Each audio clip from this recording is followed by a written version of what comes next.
Hi, I'm Joe Vasquez with New Tech Press, and this is Enterprise Data World. And with me today is Ann Buff of SAS. Thank you for joining me today. Yeah, thank you. Thank you for having me. So, Ann, I wanted to start with the survey you guys did, and I've seen a couple of surveys that actually mirror this, and it looks like most people that are implementing big data right now are doing so without a strategic plan. What that means basically is they're gathering all the information that they can and figuring out what's important later. Is that a good approach? You know, data is great in any way you can, and I'm a data geek by heart, but the difficulty is if you don't lead with a business purpose, you're not going to achieve success.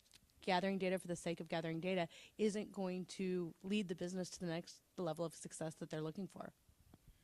What do you think is the most difficult thing about coming up with the strategy? Is it people don't really know the capabilities of what they can do, or they just don't know where to begin?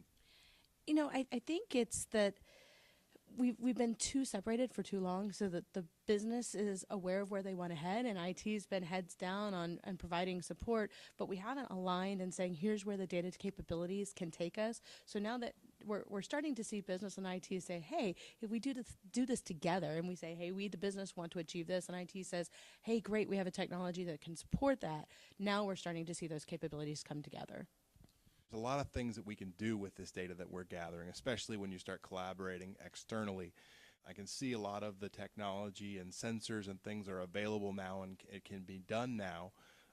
For example, let's say we were going to, you're running low on milk, and your milk carton has a sensor that sends a ping to your driverless car that then reroutes you to the store to purchase milk, right? And you pick that up, and then another ping goes to the dairy farmer that says this milk was purchased, so he doesn't have to overproduce, the store doesn't overpurchase, all of these things, right? Why do you think, the technology's there today to do that. Why are we not doing that? There's still a little bit of a creepy factor, if you will. So yeah, the technology is there, but we as a society, we still kind of question what people are going to do with our data, because there's a privacy concern, and there's an ethical concern as well, because there is a lot of things that we could do unethically as well. So just because you can do it with data doesn't mean you should. So we're going to start to see that not only is it necessary as far as upping our technology capabilities, but we as organizations are going to have to make it as part of our brand management, as to say, how do we handle your data and how your data is important to us. So yes, you as a consumer, we want to engage you, we want to make your customer experience better, but we also want you to know we are going to handle your data and your information with the level of security and trust that you would yourself. And this is something we should be thinking about now, even though we're not doing these things, right? Because we can see areas where, with wearables, right? You're going to be able to take a reading every 15 minutes on what people are doing and where they are and all kinds of things. And I think we've already gotten into a little bit of that with location services of phones and things like that. But this is probably a reason why people should start thinking about this now. This is important, right? It is. It's absolutely important. And so the thing to remember is just to make sure, just like it was between, like I said, between businesses, when we're looking to share with or have our consumers share with us, we need to make sure that it is a high value proposition for them. So the example is the Fitbit.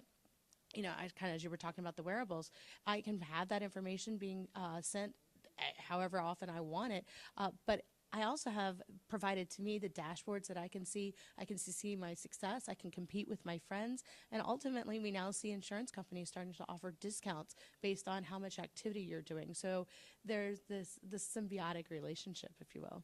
Even if you're not aware of the data being gathered or the fact that there is big data out there, these things affect you on a day-to-day basis, right?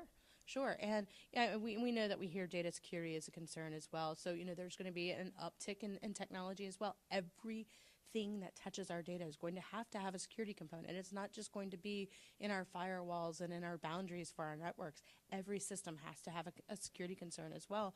And we have to know that our organizations are taking that as a high priority. We've done several reports on the Internet of Things and security and who's in charge of that and who's responsible for that. And it sounds like more and more we're getting to the point that people are starting to understand that it's everyone's responsibility, every link in the chain. Absolutely.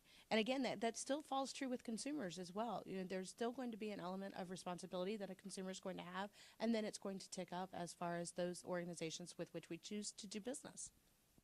All right, great. This has been great and very educational.